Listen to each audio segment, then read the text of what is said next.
अस्सलामुअलैकुम पाकिस्तान। ईद मुबारक। आज वो कि दूसरा दिन है, लेकिन सबको ईद मुबारक। पूरे पाकिस्तान को और जहाँ जहाँ दुनिया में मुसलमान ईद मना रहे हैं सबको ईद मुबारक। हम जिस माशरे में अभी जी रहे हैं, यानी डिसइंफॉर्मेशन, झूठी खबरें। इमरान अहमद नियाज़ी के लिए कल जो है वो एक सब ने ट्वीटें दागी, नमाज से रोक दिया, फलाने से रोक दिया। वही झूठ। वो क्या कहते हैं, इत्तिकाफ़ में बैठे कुछ सहाफ़ी, 2 नंबर सहाफ़ी, वो तक जो है झूठी न्यूज़ चला रहे हैं। बाकी इमरान रियाज वगैरह तो खैर बोलते ही झूठे हैं, बाकी तो सारे झूठे हैं। लेकिन मुझे सबसे ज़्यादा हैरत किस आदमी की ट्वीट पर हुई, वो हैं हमारे साबिक सदर पाकिस्तान आरिफ अलवी साहब। यानी उन्होंने बिना सोचे समझे, बग़ैर तहकीक के उन्होंने भी ट्वीट दाग दी कि नमाज नहीं पढ़ने दे रहे, जबकि नमाज जेल मैनुअल के मुताबिक जेल की ही मस्जिद के अंदर जो ईद की नमाज़ होती होगी उधर अदा होगी। और उन्होंने नमाज़ पढ़ी भी बाद में, खुद ही इन्हीं के कुछ लोगों ने बता भी दिया कि ये नमाज़ अदा करी है उन्होंने। शाह महमूद कुरैशी ने भी नमाज़ अदा करी है। तो ये झूठ लिखने की ज़रूरत क्यों पेश आई? सदर मुमलिकत, साबिक सदर मुमलिकत, मुझे हैरत ये है कि वो हमें भी लेक्चर दिया करते थे किसी ज़माने में कि झूठ के ऊपर, कि झूठी खबर कैसे फैलती हैं। आज वो खुद उस झूठी खबर को फैलाने में शामिल थे।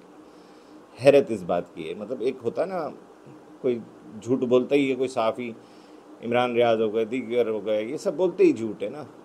तो सदर पाकिस्तान आप रहे हैं भाई, और माशाल्लाह आपके पास एक स्टेटस है, लेकिन आप भी झूठ फैलाने में शामिल हैं। इस हद तक आप, मुझे बड़ा अफसोस हुआ कि सदर पाकिस्तान, साबिक सदर पाकिस्तान आरिफ अलवी साहब कितना झूठ फैला। पीटीआई बेसिक फैलाती ही झूठ है, हर जगह झूठ, हर जगह झूठ। कोई चीज़ ऐसी नहीं है जो बग़ैर झूठ के हो। बाकी ये जो ओवरसीज़ हैं, वो इनकीडो, अनाकुंडा का बेटा, अनाकुंडा न्याजी है, वो न्याजी का ही बेटा लगता है। किसी अच्छे माँ बाप की तो औलाद वो है नहीं। आप अंदाज़ा लगाएं, वो आदमी वहाँ बैठ के आपको उकसा रहा है कि बगावत कर दें। आप मुल्क के अंदर बगावत के लिए उकसा रहा है, फ़ौज के ख़िलाफ़ जहर उगल रहा है, दीगर इदारों के ख़िलाफ़ भी जहर उगल रहा है, और जो उसके यहाँ बैठे हुए कारिंदे हैं वो भी उकसा रहे हैं। तो आप खुद सोचें, जो अपनी तस्वीर लगाने से डरता हो, असल नाम लिखने से डरता हो, वो कितना बहादुर होगा? बिल्कुल नहीं बहादुर होगा, बुज़दिल आदमी। इस किस्म के लोग बुज़दिल होते हैं। ये आपको उकसाकर आपके मुल्क में खाना जंगी के, आपके मुल्क में खाना जंगी चाहते हैं। ये लोग पाकिस्तान के अंदर खाना जंगी इनका टारगेट है। अब आ जाए इमरान अहमद नियाज़ी साहब के बात पर कि वो कितनी धमकियां वो देते रहे हैं पुलिस को, दीगर महकमों को, कि मैं आके, यानी इतनी खौफनाक बातें उस आदमी ने करी हैं। तो 9 मई तो होना ही था, क्योंकि रियासत ने उसे लाडला बना के रखा हुआ है। जेल में आप मुझे बताएं, स्पेशल खाना प्रोवाइड हो रहा है। पाकिस्तान की तारीख, घर से खाना आता, वो समझ में आता, कैदियों का आता होगा, लेकिन जेल मैनुअल में, जेल के अंदर, मतलब इतना लाडला है वो। हम कानून से बालातर, बिल्कुल ये बालातर लोग हैं। ये लोग बिल्कुल बालातर है वो कानून से, उसके ऊपर कोई कानून लागू नहीं। उसकी साबका ज़ौजा, जो अभी तक कानून के मुताबिक साबका ज़ौजा हैं, इद्दत के केस में, उनमें इद्दत के केस की सज़ा मौतिल नहीं हुई है। मियाँ बीवी तो वो है नहीं, तो फिर किस हैसियत से उसकी मुलाकात का एहतमाम किया जाता है? ये किसी और की होती हैं ऐसी मुलाकातें कैदियों की, और कोई सहूलियात हैं में सर उधर। ये बाहर जब गया था अमेरिका, वहाँ खिताब कर रहा था, आम सबके लिए कानून बराबर, यही सबसे बड़ा नारा मारता है ना, मेरिट और कानून सबके लिए बराबर। तो इसके लिए कानून, वही कानून इसके लिए क्यों नहीं बराबर?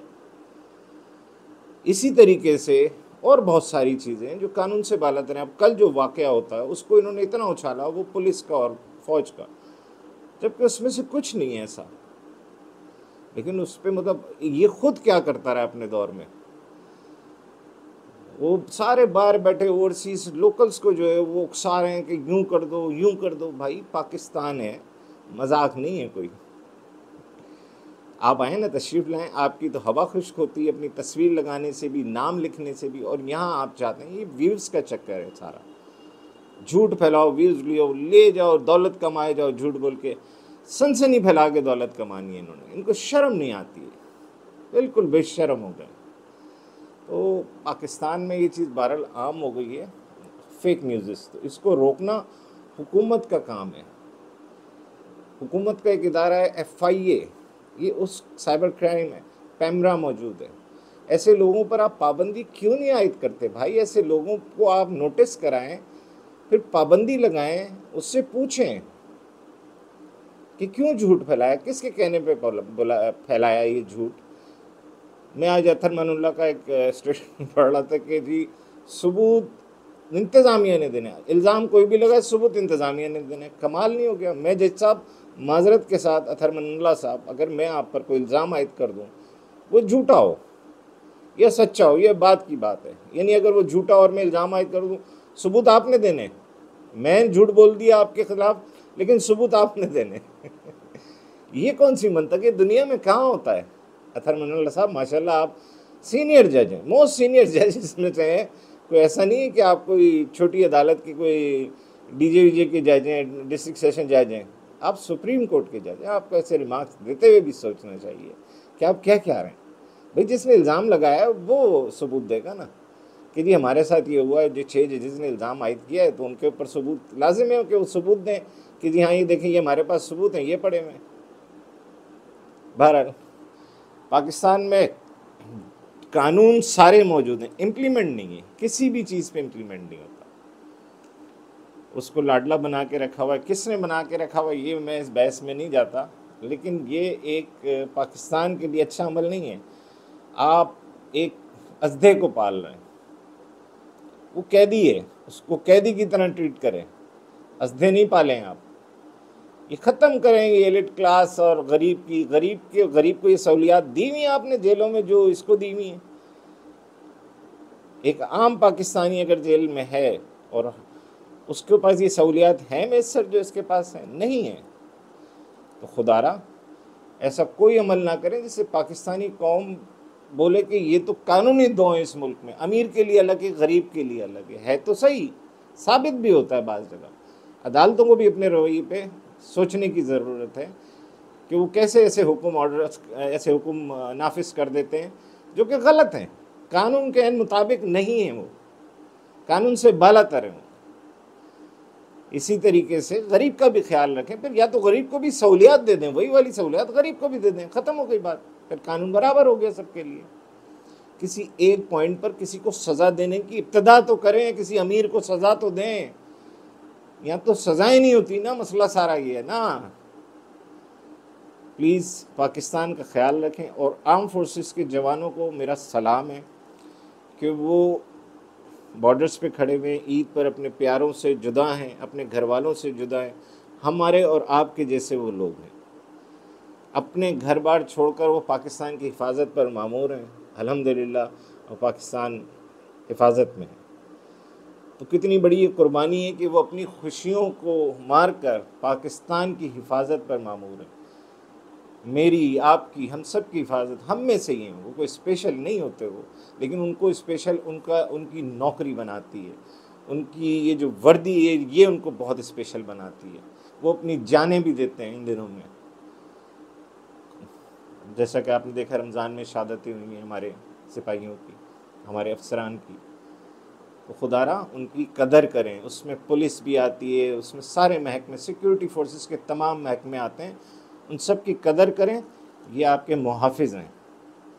किसी के कहने पर अपने मुहाफ़िज़ों पर, अपनी फोर्सेस के ऊपर इल्ज़ामात लगाना बंद करें। मैं सारी पुलिस, रेंजर्स, आर्मी, जितने भी FC सबको सलाम करता हूँ कि आप हमारी हिफाजत कर रहे हैं।